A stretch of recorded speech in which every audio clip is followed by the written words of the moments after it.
We are now over a month and a half into learning Hilchot Shabbat, and it is a huge honor, a big undertaking. And today we're going to start on page 229 in the Tzurba Merabanan, volume 16. Just an FYI, volume 17 has been released and is available for sale on Amazon.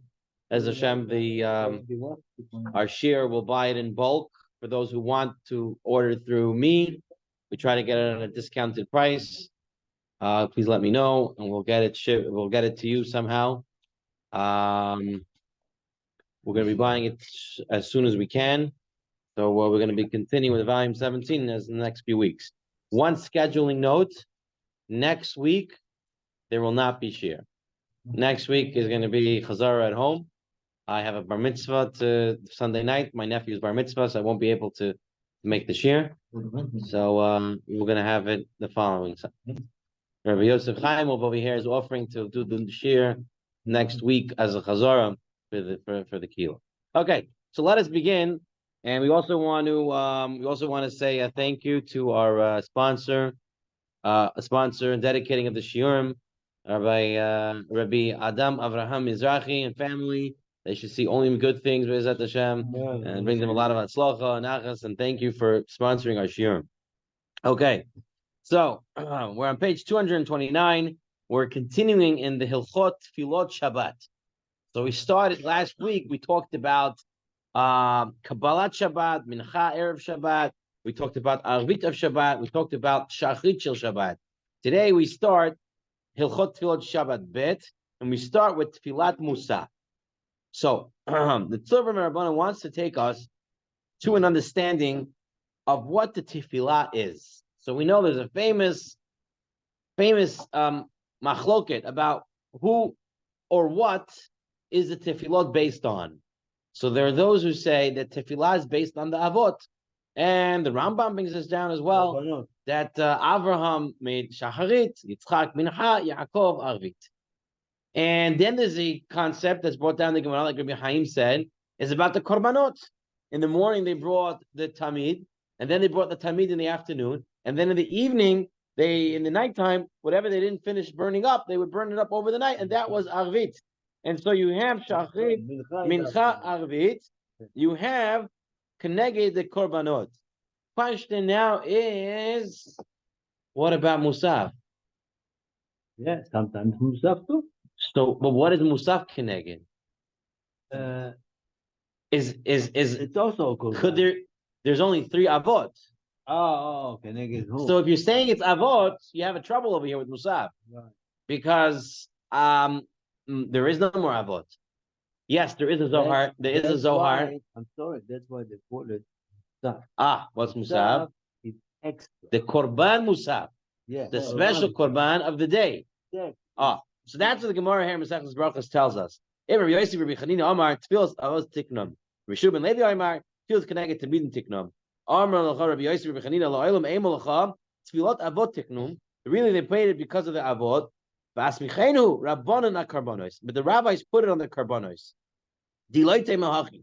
Because if you don't say this, Tfilat Musaf, Rabbi Yosef, Rabbi Chanina, Man Tikna. According to Rabbi Yosef, Rabbi Chanina, who says it's Avot, who made Tfilat Musaf? Elo, rather. All the Tfilot Avot Tiknum. All of them, the Avin Tzach Yaakov made them. However, the Chachamim, the Asmichenu Rabbanon are Karbanot. The Chachamim put it on the Korbanot. Now, how do you understand this? It's possible to say as follows: that why do we do Brit Milah today? Just an example for a second. Why do we do Brit Milah today to the boys? Because of the mitzvah that was given to Avraham Avinu? Or because when the Torah was given in Har Sinai, we were also instructed about Brit Milah. We learned this in the Masechtas Sanhedrin. Right. Everything was repeated then. Yeah. So the way they want to understand this is that in history, Avraham, Yitzchak, and Yaakov made the tefillot. But the obligation to pray today is not based on that, but rather based because there's no korbanot today. So meaning it's both. It's the history versus the obligation today. Now, Rabbi Yaakov Emden does bring down a Zohar that says that that maybe Yosef is the avot of Musaf. That there's Abraham, Isaac, and Yaakov, Shachit, Micha, Arvit, and then Yosef is Musaf. I don't know. This is a Kabbalistic. This is a Zohar. I don't know.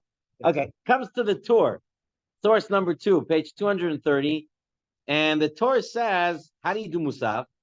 He says on Shabbat, once you return the Sefer Torah to the ark, you say Kaddish, like we do it today.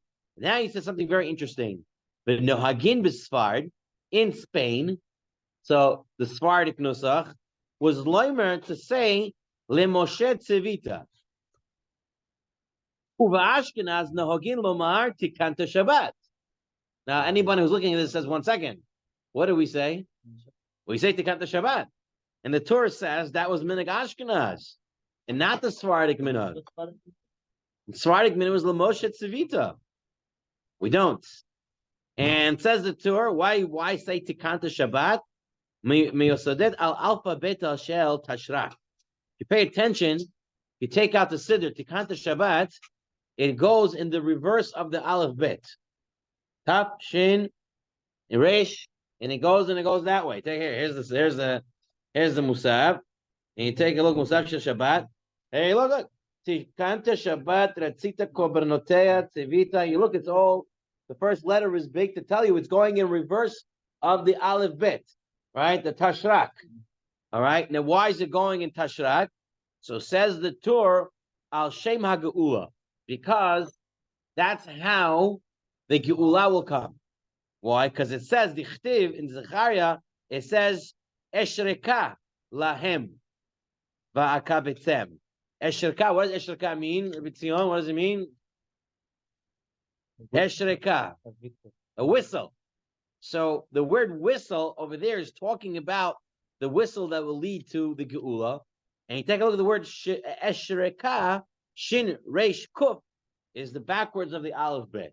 So the backwards of the Aleph Bet somehow brings Geula. And that's why the Musaf of Shabbat is Tikanta Shabbat, so much so that even though Sephardim used to say Lemoshe Tzivita, we went with Nusach Ashkenaz and changed it to Tikanta Shabbat because it has to do with Geula. Did you ever see someone say Lemoshe Tzivita? You ever saw one of these Siddurim that say that? No. Okay. The Bet Yosef brings down, that's a Bet Yosef of Yosef Karo, right? Sardik Gadol. Yeah. So, Umasha Kasser Bein Hashem HaGeula, Dichtiv, Asher Kol Lahem, Ze Loshon Shibuli Eleket.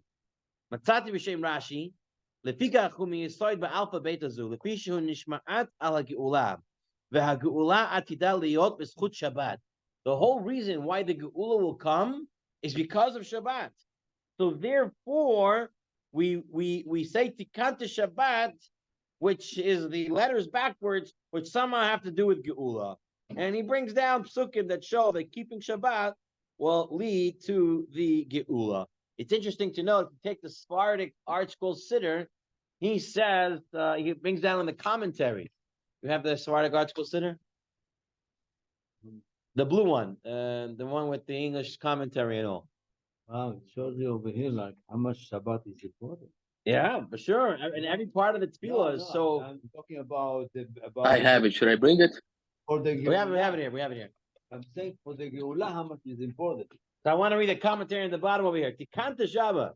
He says over here in the Art School Sephardic Siddur, the first 22 words begin with the letters of Aleph Bet in reverse order, from top to Aleph. Eshreka is without the top.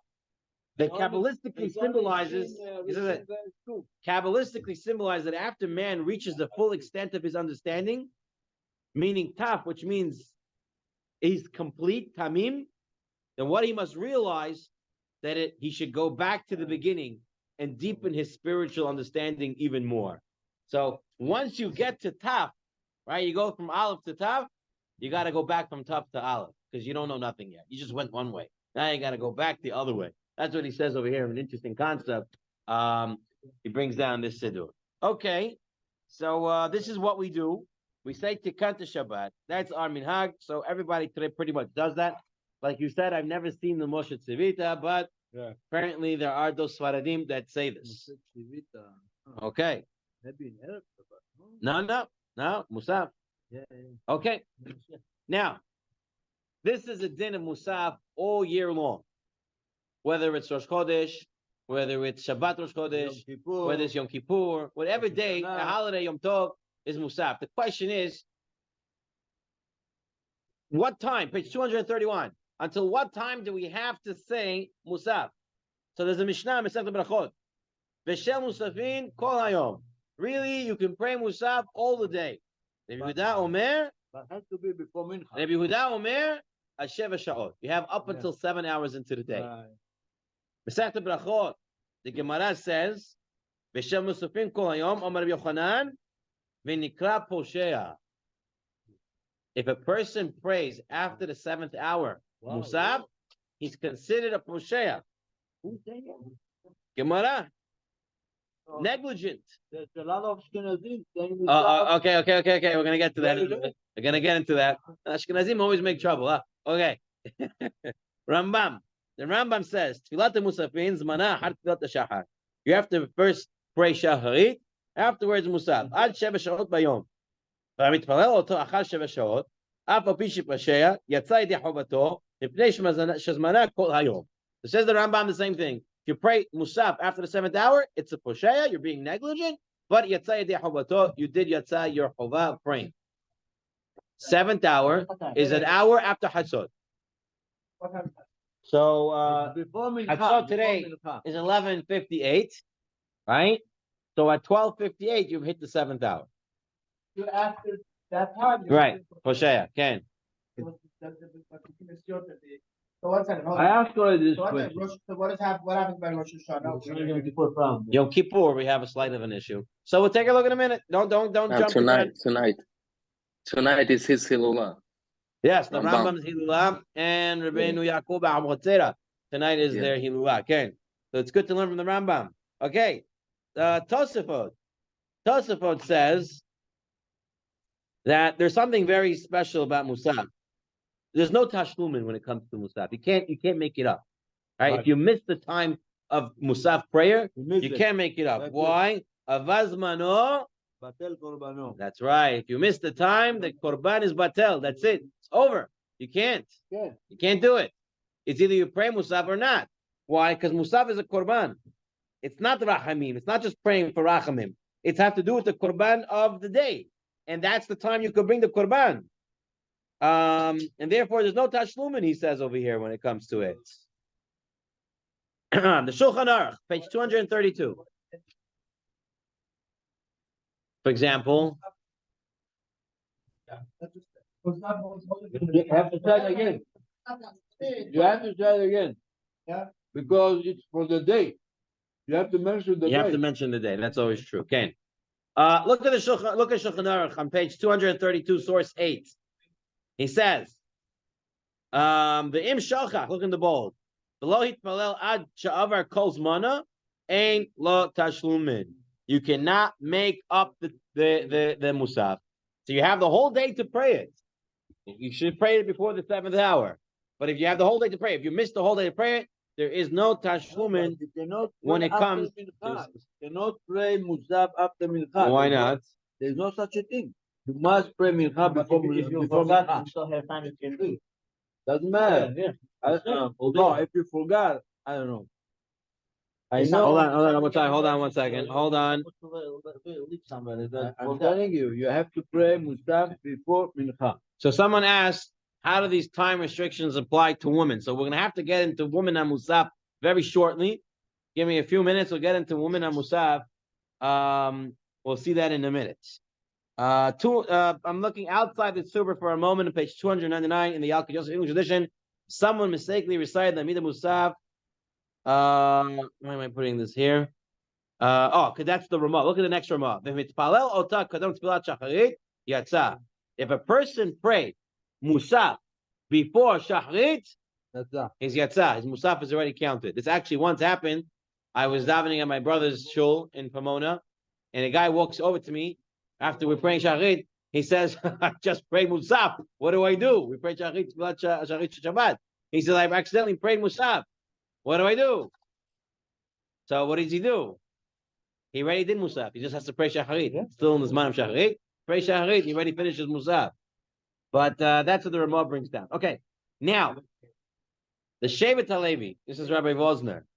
Rabbi Vosner says, what does this mean? The Gemara says, someone who davens after the 7th hour is a Posheya. The Rambam says, someone who davens after the 7th hour is a Posheya. Says, you know what this means? Says Rabbi Vosner. That's only if the guy was pushing it off because he was lazy.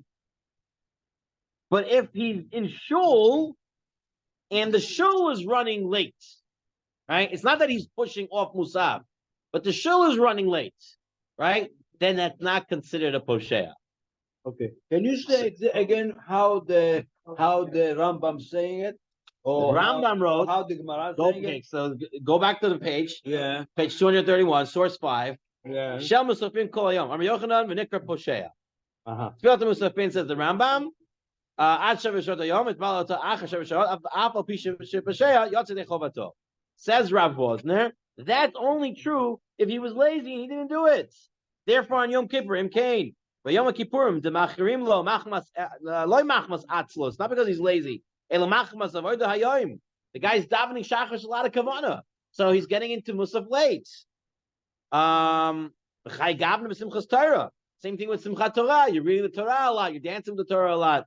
Ein chashash of posheya mita etzel. It's not because you're lazy. It's not considered a posheya. So that is a very big kula over here. So they said if you're not doing it because you're lazy, it's not considered a posheya.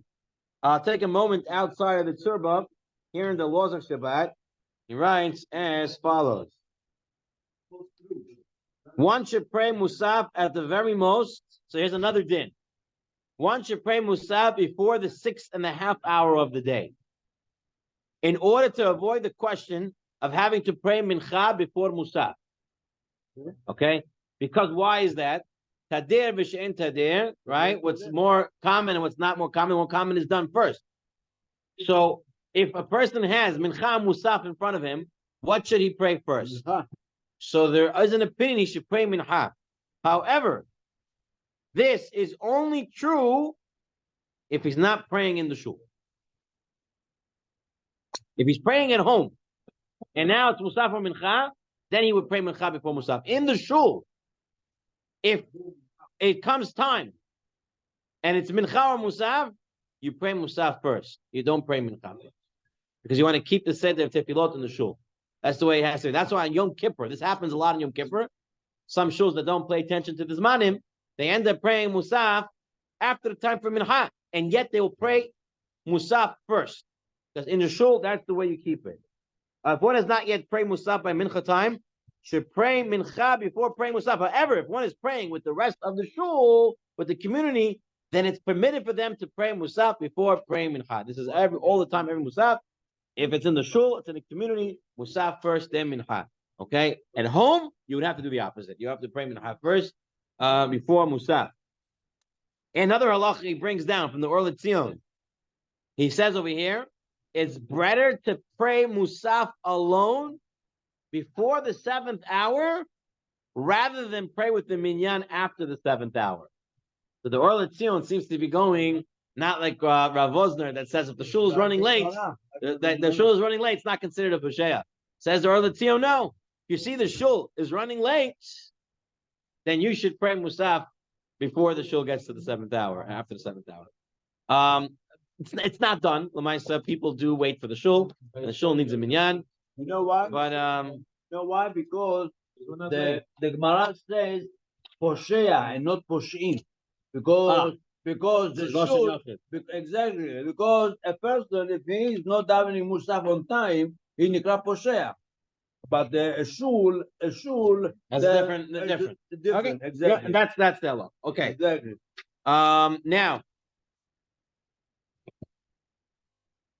Now, says the Mishnah Berurah, we're on page 233. Says the Mishnah Berurah, you should not pray Musaf before Shacharit. But if you did pray Musaf before Shacharit, Yatza, b'di'avad. Right. Says the Shal Sheshuva Minchat Yitzcha. Question as follows.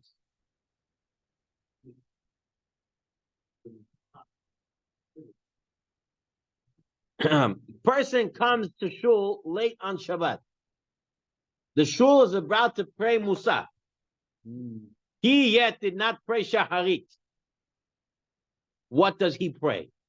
Should he pray Musaf b'tzibur, or does he pray Shaharit first? That's a very good question. Which one does he do?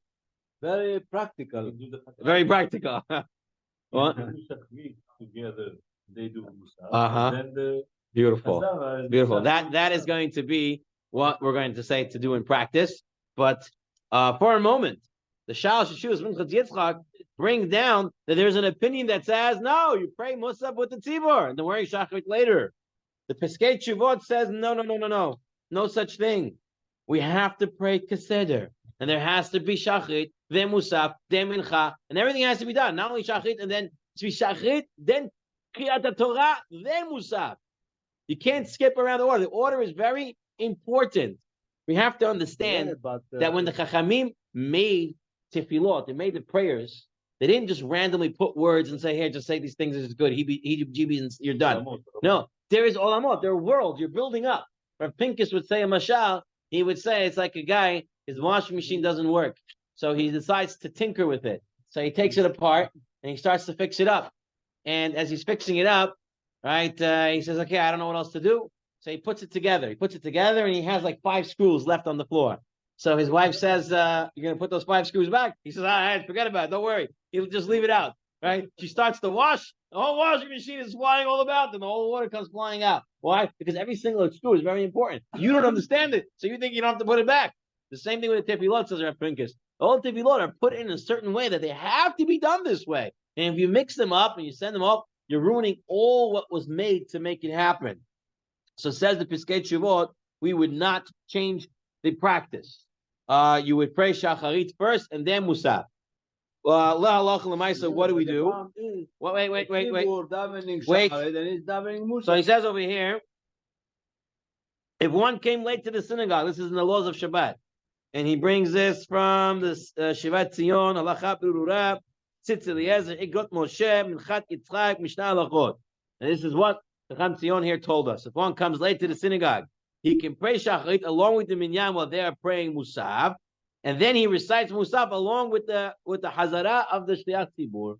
So when everyone's quietly praying Musaf, he prays Shacharit, and then when the repetition, he prays together alongside the Shliach Tzibur. And that's the proper way of dealing if you walked in late and they're about to start Musaf. Like Rabbeinu Tzion said. Like Kahan Tzion, Rabbeinu Tzion. Wow. We were Zoche. In the Yalkut Yosef English edition, in page 171 over here, on Halacha 90,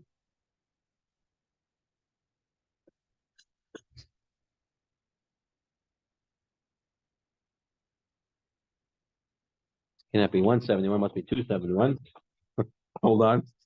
Otherwise.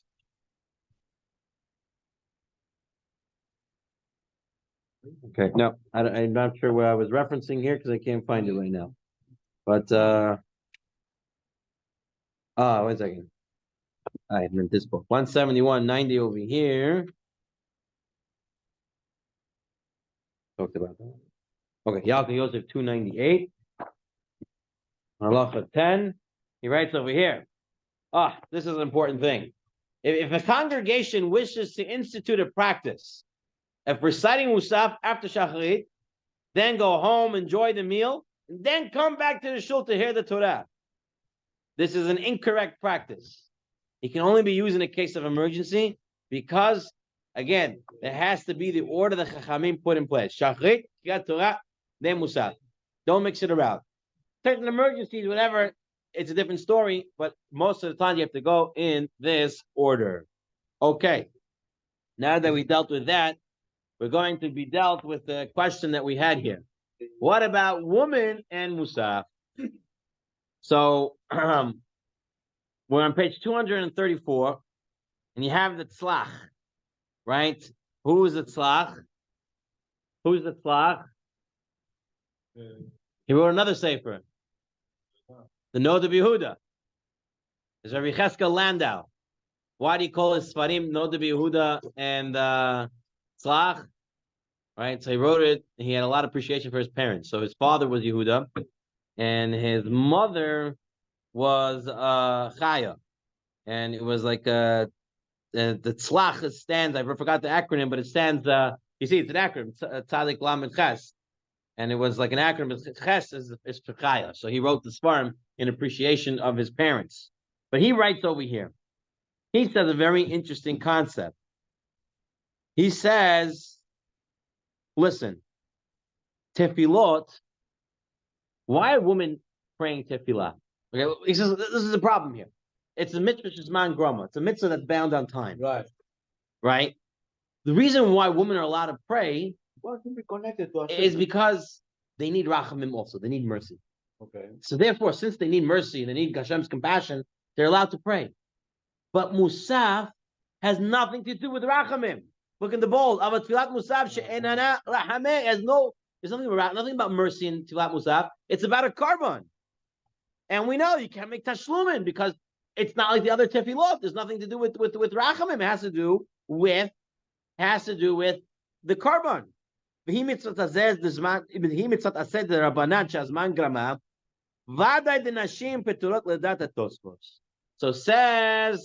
the Tzlach, women have no business praying Musaf.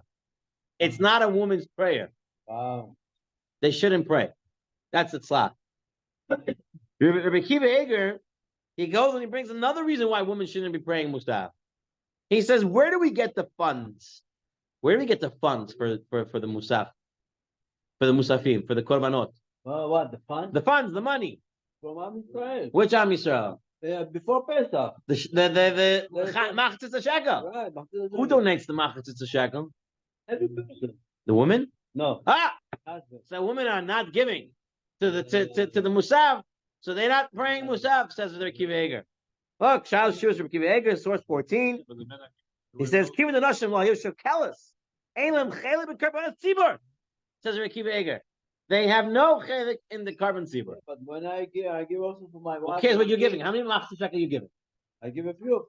No, for the korbanos, you only gave for the men. You never give give. for myself. I give for. Parshas Kitisa, what does it say?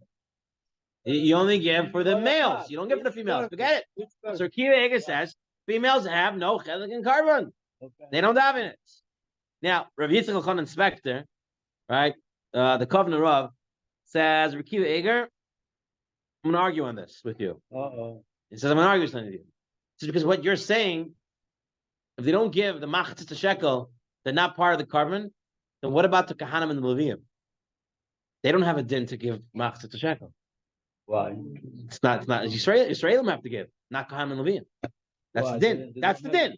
They don't have to. They don't give Machatzitz Shekel. What? They have no sin? Nothing to do with sin. They don't have to give the money for that. That's the din. But he says, but they're definitely part of the tzibur. The carbon is still working for them. The carbon is still working for them, even though they're not giving the money. They don't have the obligation to give the half a shekel. But still, the carbon works because they're part of the tzibur. So therefore, it's proven that Tfilat Musaf has nothing to do with the half a shekel. And therefore, he says, look at the Shah Shuva Ber Yitzchak comments back there. Nashim chayevos. Women are obligated in Musaf. Oh. So you have two different opinions here. You have the Tzlach, Kiva Eger, women not to pray Musaf, I don't understand. and you have the Ritzchak Inspector that says they are to pray Musaf. We have also something like mitzvah shazman gerama. How can you mechayev now the nashim all of a sudden? Until now they were not chayavot bechlal betfilot, not tefillah, nothing. They don't have to go even to shul. All of a sudden, come Rabbi Yitzchak Elchanan and chayavot bemusaf. It's not even shacharit, and it's not even mincha. What happened all of a sudden? Says the Stipler Gaon, we're going to go see it. We're going to see in a moment why women do pray today. The Stipler Gaon says you can't make this comparison. Women, even though you say Kohanim Levim don't have to pay Machatzitz Shekel, but L'maisa they're part of the tzibur. Women are not part of the tzibur at all for this halacha. So therefore they shouldn't be. Nothing to do with Machatzitz Shekel. He says women are not part of it. Mishnah Berurah brings down two opinions. And he says in source 17, B'tfilat Musafim b'tzlach katav de poteret, the women are potter. Of the Magen Giburim, Pasak de Hayavot brings down two opinions. What does the Yalkut Yosef say? Oh. Now, before we get into what Yalkut Yosef says, we have to actually go back to what Chacham Ovadia's original opinion was. So, in the laws of Shabbat, in laws of Shabbat, on page 172, Chacham Ovadia brings down over here. In the Ebiyah Omer, in volume 2, he writes that a woman should not pray Musaf. It's a bracha levatala. Why? Because they don't have a hiyuv in it, and therefore they shouldn't say in the brachot. It's not so for them to pray. Wow. And it's even better not to pray. Even if she wants to, you're not allowed her. However, in his Hazon Ovadia, later on in his life, he retracted his ruling. He was Hoser on it. No, he's Hoser on the tshuva of his answer. Of the tshuva. Okay. And stated that a woman can pray Musaf if she wants to. Okay. And one of the reasons they say that she could if she wants to, he brings over here, Rav Wozner and Rav Tzion Abba Shaul writes that somehow women accepted Musaf upon themselves. Okay, somehow they accepted it upon themselves, and therefore they're allowed to pray it. Now, if Yitzchak Yosef in his Yalkut Yosef writes it like that, he writes Nashim poter b'tfilat musafin sheshabbatov yamim tovim rashi chodashim v'tov shishma'u et tefillah mipli sheach tzibur. It's good for them to hear from sheach tzibur, not to pray it. However, in mitpalalot musaf ein l'machot biyadan. You don't have to protest them. Sheyesh lehem ma sheyismatu. Woman, we say a woman, all she has to say is thank you Hashem and ask for something from Hashem. That's it. That's already called tefillah. Why not? In the Shemona Esrei? We're talking about Shemona Esrei. Don't be Yotze or now. Don't confuse everybody. Talking about Shemona Esrei right now. Stick to Shemona Esrei. Okay. So they could say Hashem's name is Shemona Esrei. All right, fine. Because of why? Because it's Rahamim. Because they have a need for it. So Musaf, the question is there a need or not? Since in the Yitzchak Yosef and the Yalkut Yosef, is that Chacham Ovadia, he wasn't Hoser completely saying that they should. Rather, he's saying if they do, you don't have to protest. But really, he holds that they're poter. They're poter from praying Musaf. So, what do the ladies do today? So perhaps if the ladies come to shul and we're up to Musaf, right? They yet did not pray Shacharit. I think everyone would say they should pray Shacharit first, if it still is man for Shacharit, right? Because technically, even if a man would walk in and he didn't pray Shacharit, he should pray Shacharit first.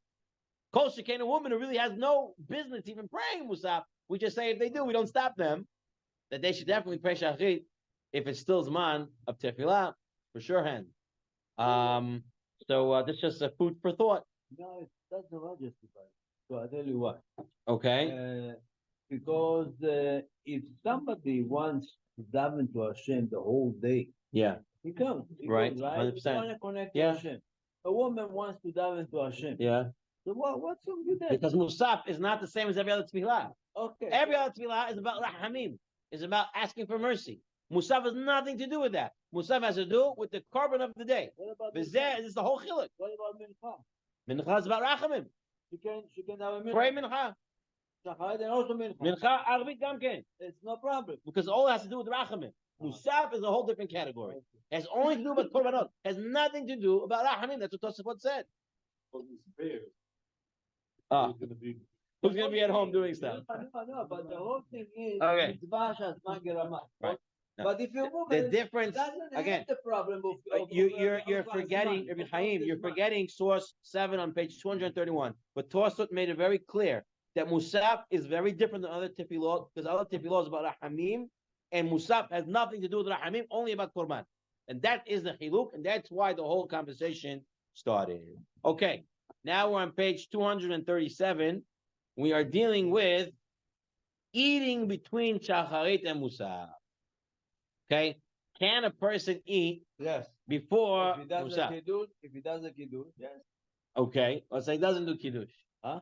Let's say he doesn't do kiddush. No. Can he eat? Now, can he eat with kiddush? But doesn't making kiddush require you to eat the seudah? And you can't eat a seudah before Musaf. We say already last week. Yeah. We say the tefillat shacharit. This is the one moneh.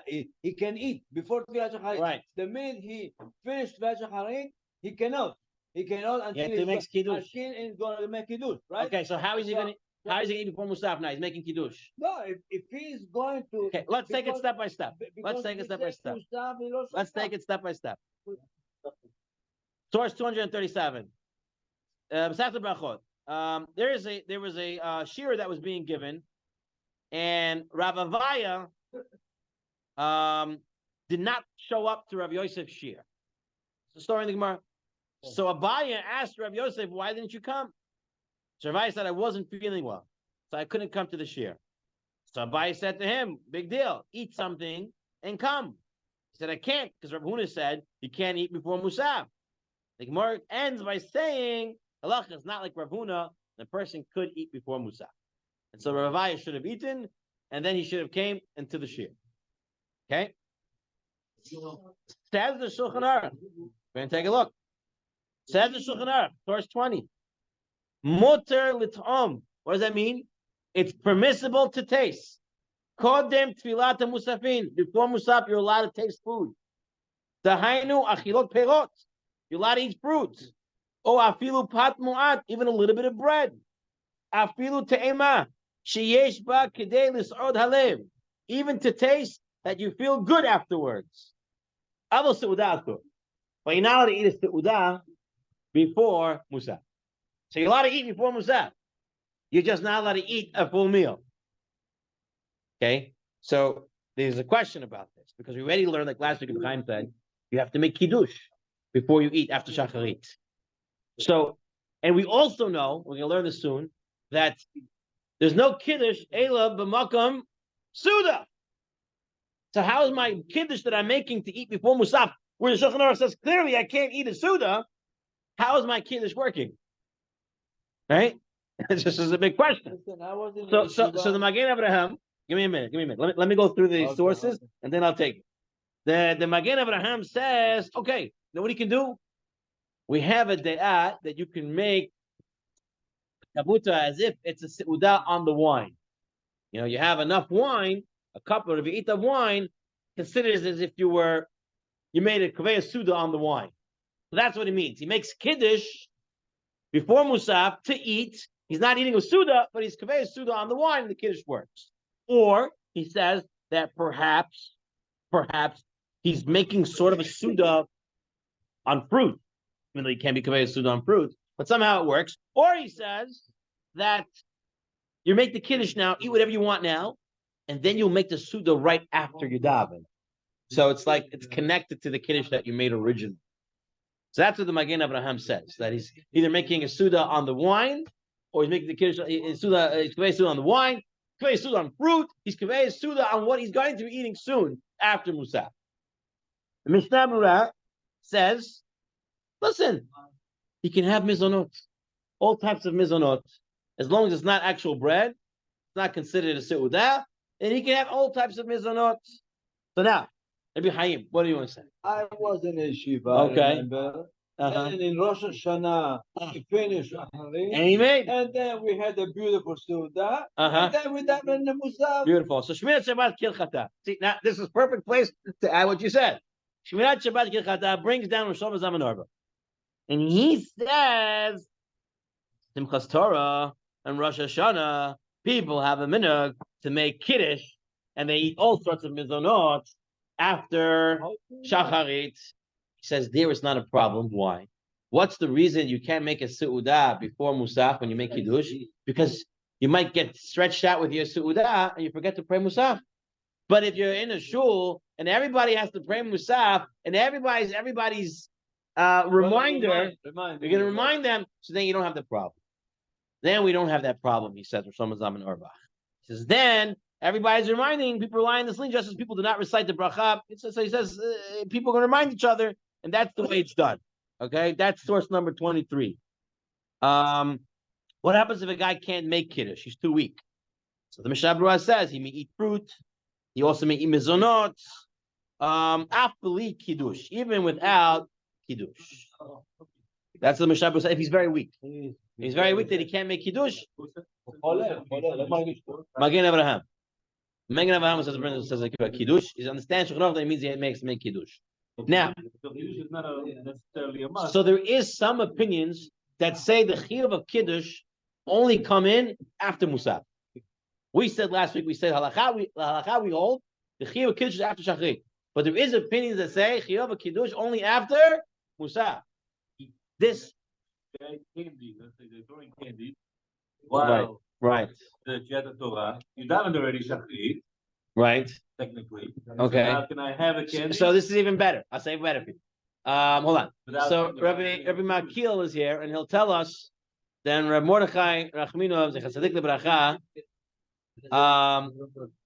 They implemented. I remember when they implemented making kiddush after shacharit before kriyat Torah, and then they would go around and give out mizonot. Ken Makil, you guys still do this till today? All right, and they go around and give They mizonot. still do it. So this is what.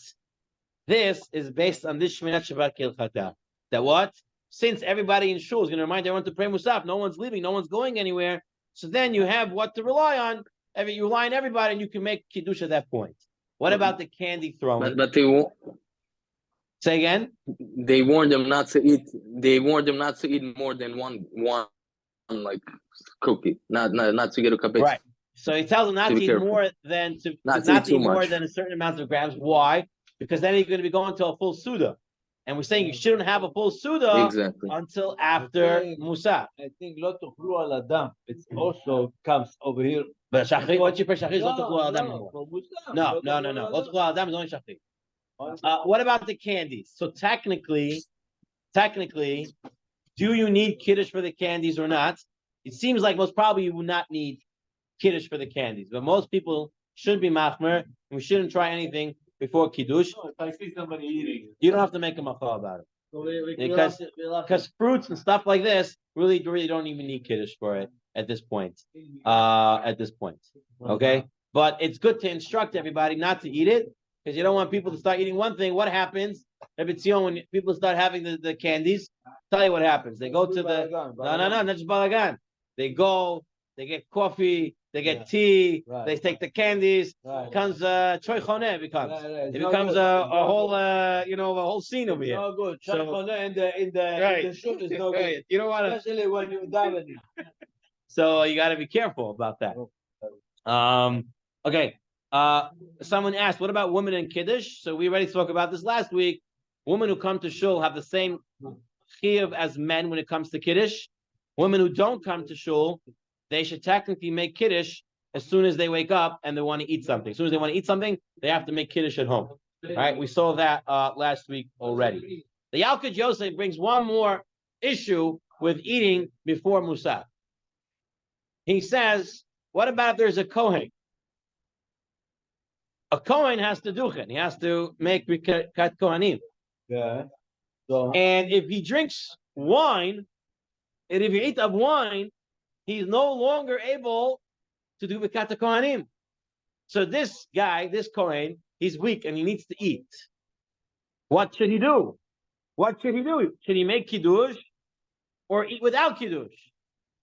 What does he do? Oh, so one eitzah is very good. One eitzah is to use grape juice. Right? Okay, another eitzah. listen to Kiddush. Somebody else. Very good. Listen to Kiddush. Another eitzah is to have less than a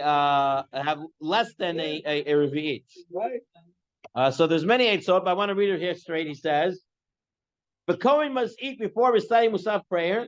The best choice is to recite Kiddush over a cup of wine, but drink less than the revi'it. And then eat a kazayit of cake. If you recite Kiddush, drink a revi'it of wine, eat some sweets and fruits before reciting Musaf prayer, it would then be forbidden for him because he already drank the wine. Furthermore, it may be that he's forbidden to recite Musaf prayer altogether because he's drunk. He had a revi'it of wine. Therefore, if the Kohen must eat and does not have a kazayit of cake, he should eat it without reciting Kiddush. Because you have to have a kazayit of cake if you're having a Kiddush. You have to have mizonot there. So if you don't have a kazayit of cake, eat without Kiddush. In this case, he can rely upon the poskim who rule The obligation to recite the daytime Kiddush begins only after they recite the Musaf prayer. Okay, so there are different deot over here of how to do it.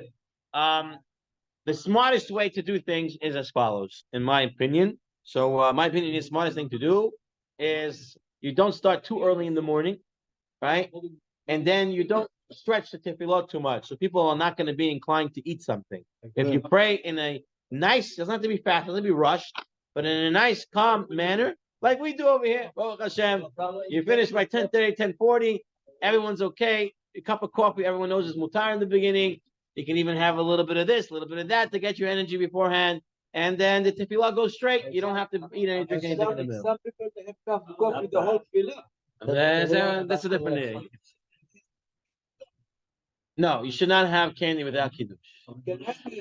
You should not. If a person does it, you don't have to stop them because they have what to rely on. Okay? Okay, fine. All right, moving on. Oh, before we move on, very important.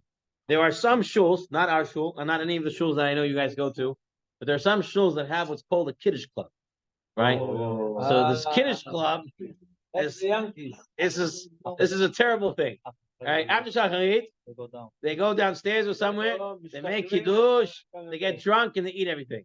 So that there's no heter at all for such a thing. Okay, that is absolutely disgraceful, and it should never be done.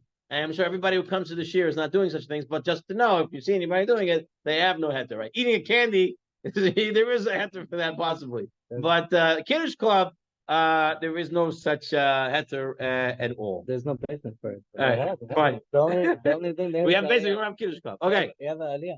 We have upstairs Kiddush Club after Musa and downstairs. Okay, fine. Page 242, Mincha of Shabbat. Mincha of Shabbat. Why do we? Okay, so the first question the Kol deals with is why do we say Uval Etzion in Mincha of Shabbat? Why not say it in Shacharit like we always say it every day? So says the Kol. Why? Because of Tircha de Tzurba. If you're going to be saying Uval Etzion in the morning, you're making the Tefillah of Shabbat morning even longer than it needs to be. Therefore, push it to Mincha. Just teaching you how important it is not to waste time in the Tefillah.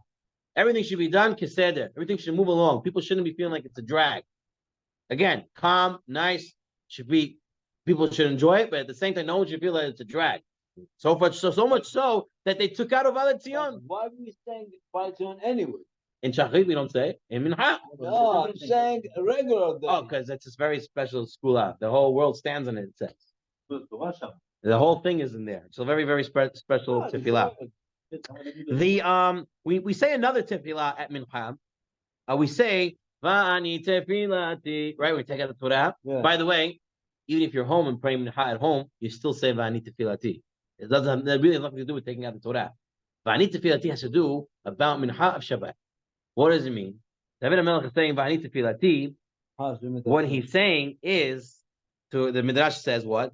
That David HaMelech is saying to Hashem, when other people have days of rest, right? They have their Novi God or whatever it is, right? They drink, they get drunk, they forget about God. But me, Va'ani tefilati, I'm going to come and pray. I'm coming to pray. That's what Jews do when they have a day rest. They come and learn. They come and pray. They don't get in drunk and forget about God. So that's why he sings Va'ani tefilati. And what does he say at the end? Answer me. He says, why does he say answer me? Right? What does he say? Why does David HaMelech say answer me? And answer me because I'm not like the Goyim of the world when they have time off. They get drunk and forget about God. I'm coming to the shul and I'm praying. I'm coming to the shul and I'm learning. I'm spending my time in a spiritual mode. Answer me because of that zechut. That's why we say Va'ani tefilati. That's why it's so important, in my opinion, to have shiurim before mincha, right? Not to sleep before mincha. To have shiurim before mincha, because you're showing that that's how I'm spending my day. That's the real time of the day, right? The night is the night, the morning is the morning, but the daytime hours is when you have the time to do something. That's where you're using it most importantly, and that's when we say Va'ani tefilati. So he's doing ornathan. What? Sleep and that? Yeah, Shena and Shena, right? Sleep and learn. From Mishnah, right? Shena, learn, and Shena and sleeping. You do both of them. Okay. If I don't sleep, then I sleep with the shoe. I hear. That's what happened to me this week. And it's fine. It's fine I to do was both. very tired. It's always good to do both. What's not good is to do just the sleeping part. That part's the not good part. No, I should And I'll tell you what, I will tell you. No, it's not. No, absolutely not. The Gemara Sanhedrin 2 weeks ago said, sleeping during a shir, your Torah is all choppy, you don't know nothing. Right? No, you got to come prepared to the shir. So what's the itzah? drink coffee. That's Those are coffee is good. What's the real itzah is? You have the nighttime. Sleep. Especially Friday night. You don't have your phone. You don't have your tablet. You don't have your computer. You got nothing. Okay? Well, I don't know what time Onig here ends. So they start at 8 o'clock. What time you end? You end 9 o'clock. Time you get home. If you get to bed at 10, okay, and you get to up at 6, so you can make it to the shir at 7, you've got 8 hours of sleep. That's all a person needs. A full 8 hours. I'm sure during the week, most of us don't even get 8 hours. On Shabbat, easily to get 8 hours Friday night. You get this right away, your whole Shabbat's good. Shabbat morning, Shabbat afternoon, you can make it through. Okay? I'll tell you again, there's no such thing as making up sleep. It's scientifically proven. You cannot make up. I'm catching up what I did before. Some people sleep. Oh, I gotta sleep so much. What are you doing? You're not doing it. You cannot catch up. Your body doesn't work that way. You sleep for the next. You can't catch up sleep. Okay? So even a person went 48 hours without sleep, he should sleep 8 to 10 hours, whatever normal hours of sleep. Sleeping 20 hours is not going to help him now. Doesn't do anything more. Okay. Take a power nap. Yeah. Power naps are good too. Okay, but mincham, Ayom Ashram and Tzion, take out the Sefer Torah. We always read the next week, next week's Parsha, even on the Yom Tov, right? One of the reasons is that Ezra Sofer is telling us, remember the Sofer is coming from the Galut. But yeah, that's why he made it to kind of to read. But why always the next week? So I saw Pshat once, was Ezra Sofer was telling us, just came back from the Galut, right? And they're going and they're bringing them back to the Mikdash, are trying to build everything. He says, there's always next. There's always something coming future. Don't get stuck in the past. You're always moving on. Always to the next Parsha. Always the next Parsha. There's always somewhere else to go. That's why Minchas Shabbat is always the next. There is no Kaddish after the Sefer Torah by Mincha. Always. All the time, when you pray, when you say Sefer Torah by Mincha time, so Tani Tzibor, Shabbat, whenever else we take out, we do not say Kaddish after the Kriyat Torah. It's too close to the next Kaddish, right? Every Kaddish has to be on something. And this Kaddish is not going to be on anything afterwards. So therefore, you have to wait the time. Okay. The next thing is Tzidkatecha. We have a minhag to say Tzidkatecha by Sefer Torah after Kriyat Sefer Torah. We don't say Kaddish. Right. It's the next thing is returning it, and you're saying Kaddish already. So there's no point for that Kaddish. We don't say extra Kaddishi. Okay. Tzidkatecha. Interesting. This Ashkenaz says it in the reverse order that we say it in. Okay, take a look here. He brings in source 30. They say it in the reverse order. We say it in that order. Why do we say tzikatecha? So the Abu Draham, right? He says the reason is tzikatecha. What does it mean? Tzedok hadin, that Hashem is judging righteously. He says, you know why? Because on Shabbat, when Shabbat started, Gehenna was closed. Shabbat's ending now. Gehenna is opening. So we say tzedok hadin. That's what the Abu Draham says. The Tur, the Shulchan Aruch Harav, say, you know why it's tzikatecha? Because of the 3 tzaddikim who died on Shabbat by Mincha time. Who were these? Moshe, Yosef, and David. Yosef, Moshe, and David. These 3 people, these 3 Gedolim, they died they were niftar on Shabbat Mincha time. Now the Beit Hadash, the Bach, says, hold on one second. There's a Midrash. And the Midrash says that the day Moshe Rabbeinu died, he wrote how many Sefer Torahs? No, Rabbi Tzion? 17. How many Sefer Torahs did Moshe Rabbeinu wrote on the day he died? 13. 1 second. You just told me he died on Shabbat. How did he write 13 Sefer Torahs on Shabbat? You're not allowed to write on Shabbat. Before. What? Before Shabbat. So when did he die? You just told me he died on Shabbat. That's why he said Tzikatecha. So the Bach says he died Erev Shabbat.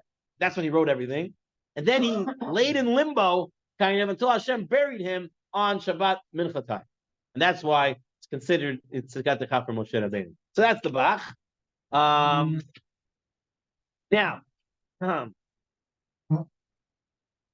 They started out also before Shabbat, and they went into Shabbat. the Shulchan Aruch says, okay, Amr Tzikatecha, V'mchal bo yom she'ilu hayachol lo yo'amrim by mincha nefilat apayim ein amrim Tzikatecha. So if it was a day that you would not say Tachanun, you would not say Tzikatecha. Now, what does that mean? Let's say it was a Brit Milah day. So that's not so possible. Look at the Yalkut Yosef. And Yalkut Yosef says, Chatan bar mitzvah says as follows. V'yamim she'en omrim behem vidu, ein omrim b'shabbat mechat tzedek tzedek, source 38. Aval k'sheyesh chatan, o avi haben, o sandag bet knesset, yesh loymar tzidkatecha tzedek kemo b'chol Shabbat, says the Yalkut Yosef. Okay? He says that what? But he's saying it's based on the calendar day. If it's the calendar day that you won't say Tachanun, then you won't say Tzikatecha.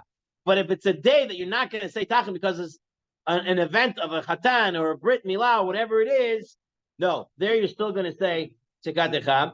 However, he writes here in the Yalkut Yosef English edition, he says, this issue is not important enough to warrant starting an argument among the shul. Okay? So if you're in the shul and the one says, say, Hishen, one says Tzikatecha, you don't have to argue. You just you don't have to argue. But now that we know the halacha, we should say tzikatecha.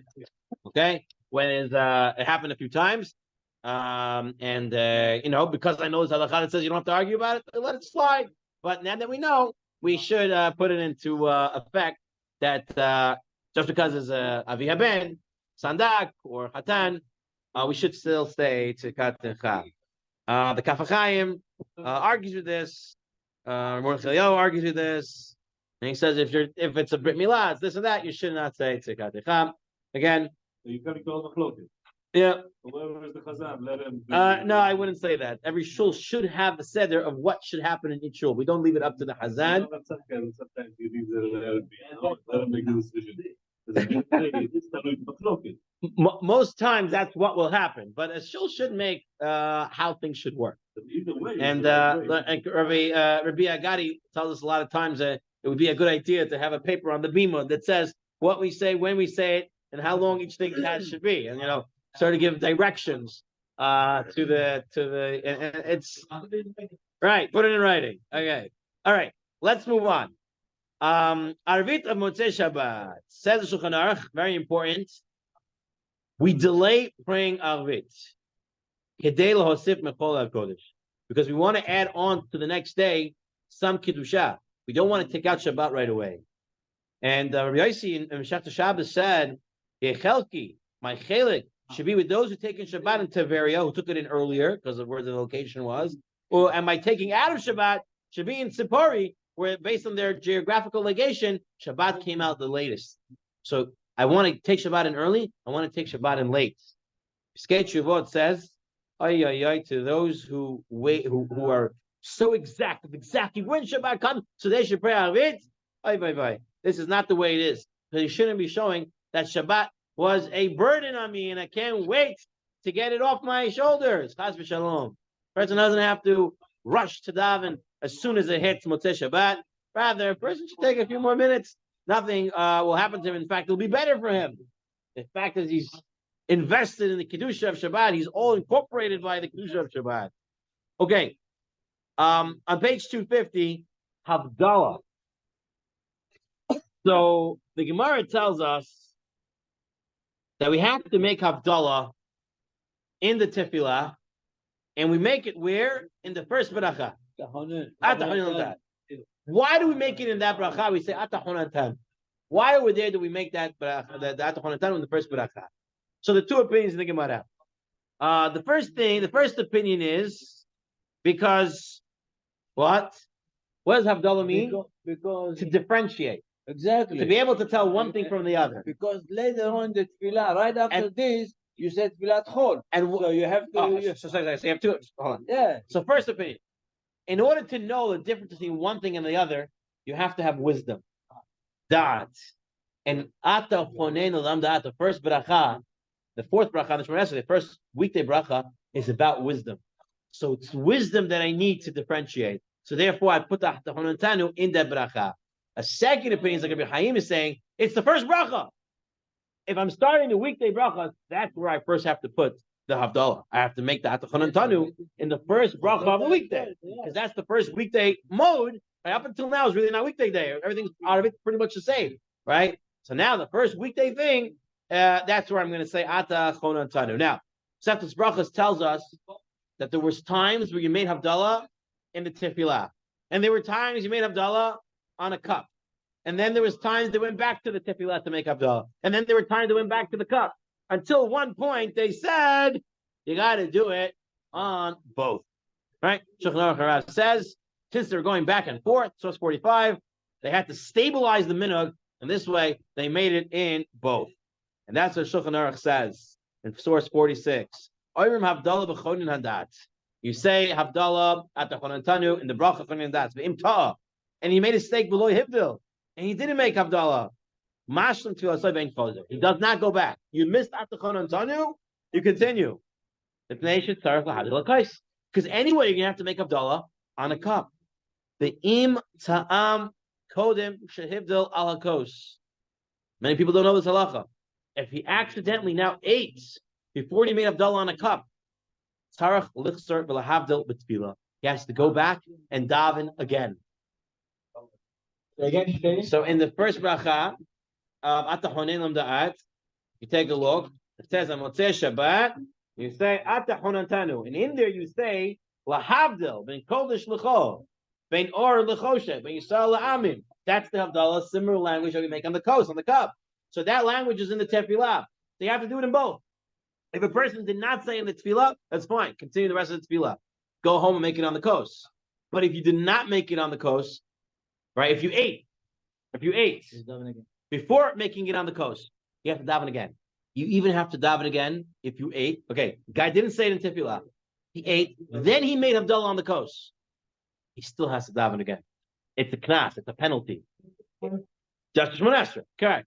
He has to go and pray again. Over here. He ate. And he ate before Havdalah on a cup. He doesn't have to pray it again. It's at the Chonantanu. Now, what's another thing? If you missed at the Chonantanu, what's the first thing you should do after you say Shemona Esrei? Right? Because you're about to walk into your car, you're about to do Melachot, and you're thinking because I pray Arvit, but you didn't say at the Chonantanu. You didn't make Havdalah yet.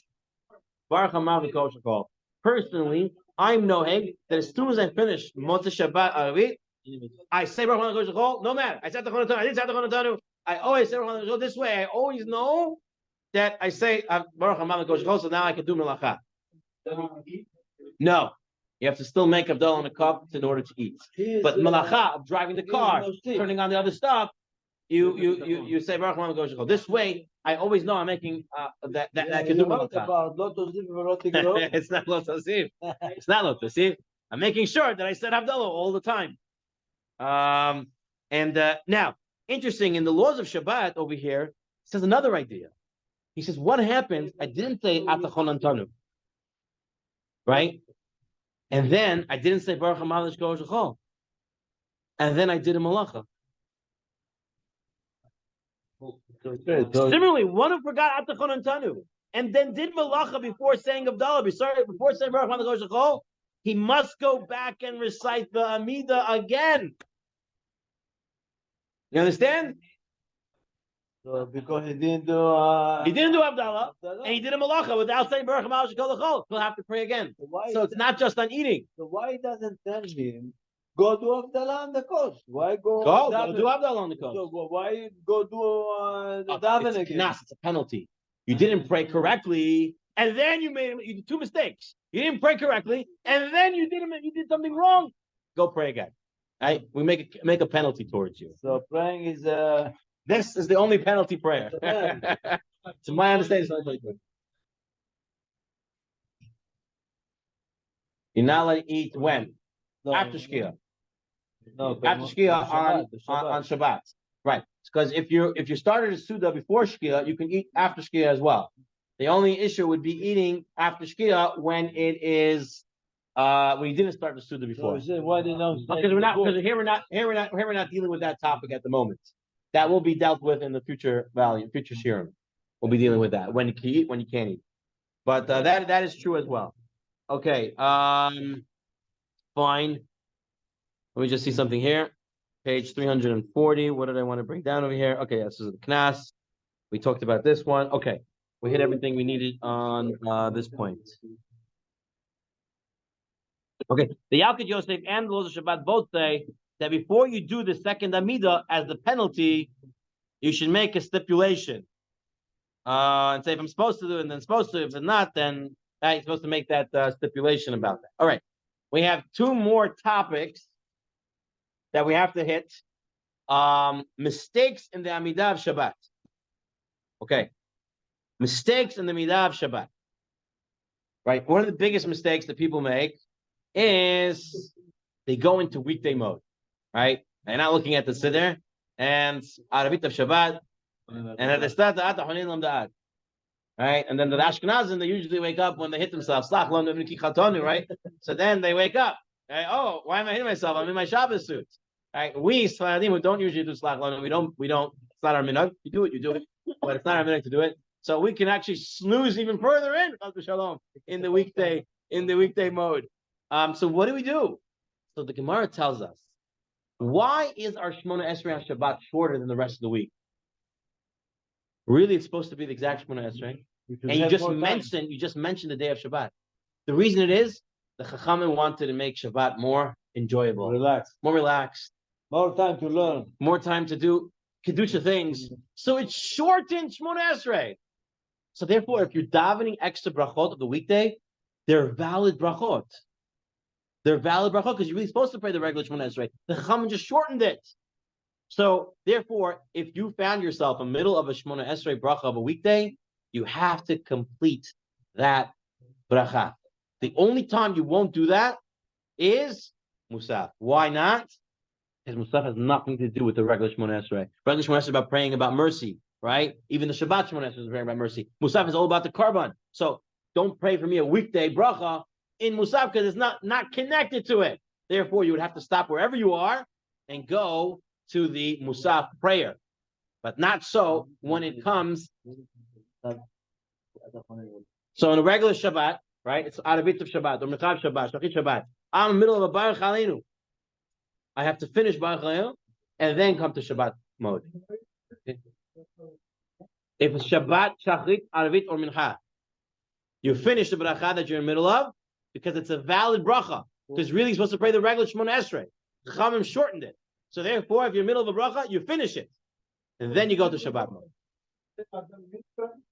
Okay. One word is considered a start. One word is considered a start. Doesn't make a difference. The halacha is one word in to starting. At that point, I have to finish. Even I didn't say Yes, I just said that. I just told him that same thing. Yes. The only exception to this rule is the first word ata. The guy said the word ata. That's where he is. Why? Because there are some Shemona Esreis in Shabbat. Ata echad, ata kidashto. So you have two Shemona Esreis on Shabbat that start with the word ata. So there, for us Sephardim, it depends on his thoughts or lack of thought. If he was thinking it's a weekday and he started the word ata, he's thinking he's supposed to ata chonen, he has to finish ata chonen. But if his mouth was faster than his thoughts and he just said ata because he's used to saying ata, then he does not have to finish that bracha ata chonen, because he could say that I was in Shabbat mode, right? And it just be that I was in ata kidashta. Even if it's shacharit Shabbat, where it's not ata, where it's yismach Moshe. But since we have a halacha, if a person mixed up the order of tefillot of Shabbat, instead of the Arvit one, he said Shachrit, Yatsa, he's good. If instead of Mincha, he said Shachrit, instead of Shachrit, he said Mincha Shmona Esrei, it's all valid. So therefore, even in Shachrit, where there is no Ata on the Shabbat prayer, it's Yismach, still, he can say that he was in Shabbat mode, as long as he didn't have thoughts for the weekday prayer. Ashkenazim say, Ashkenazim paskin, like the Magen Abraham, who says, you just say the word Ata, doesn't matter what, even if you thought about weekdays, you just go into Shabbat mode because the word Ata you can find in Tefillah of Shabbat.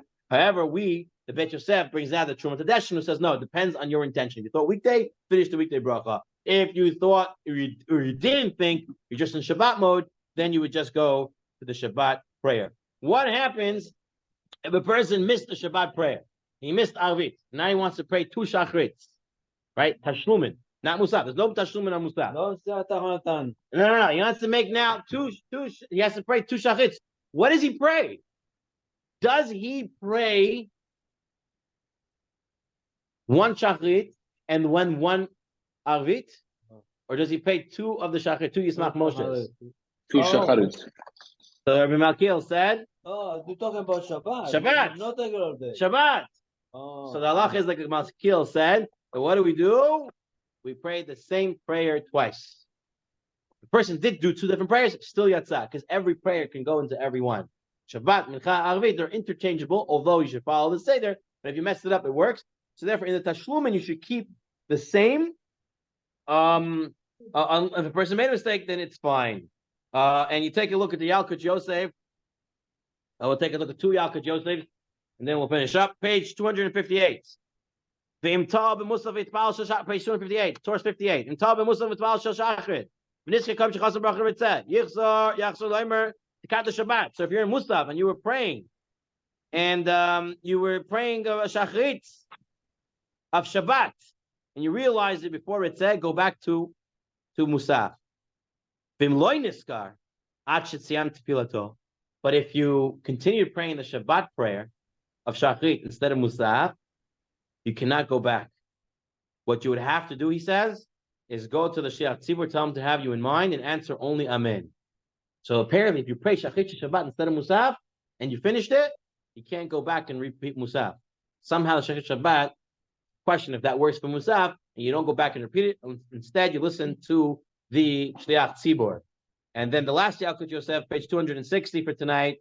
Mishatah shenenes lo yispal arvit b'leil Shabbat yispal shachrit shtayim ubishtein yomer yismach Moshe v'im tamer v'amar b'achas mehen v'im b'rishonim v'im b'shneya ati kidashta yotza kol shechein im amar b'shtein ati kidashta sha'ater b'tfilat Shabbat v'hichliv shel zu b'zu yotza v'chein im ta oinenes lo yispal shachrit b'Shabbat yitpal mincha shtayim v'yomer b'shteya ati echa v'im tamer v'amar b'achas mehen ubishtein yismach Moshe v'ati kidashta yotza, because every single prayer of Shabbat is interchangeable with the other.